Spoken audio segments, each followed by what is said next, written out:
அடர்ந்த காடு. மரங்களுக்கு இடையே மென்மையான சூரிய ஒளி ஊடுருவி விழுந்தது. அந்த காட்டின் நடுவே ஓடும் சிறிய ஓடை அருகில் ஒரு பயணி மண்டியிட்டு நீர் குடித்துக் கொண்டிருந்தான். அவன் பெயர் ஆரியன். ஒரு காலத்தில் ராஜ்யத்தின் சிறந்த வீரன்.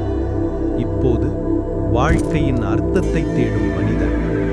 அவன் கண்களில் ஓர் எண்ணம்.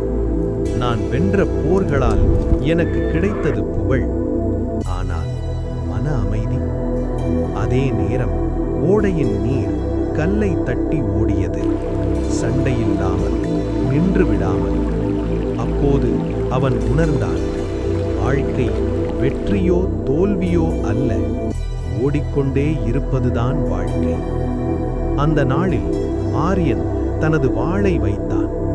அழிக்க அல்ல, பாதுகாக்க. புதிய பயணம் தொடங்கியது. புகழுக்காக அல்ல,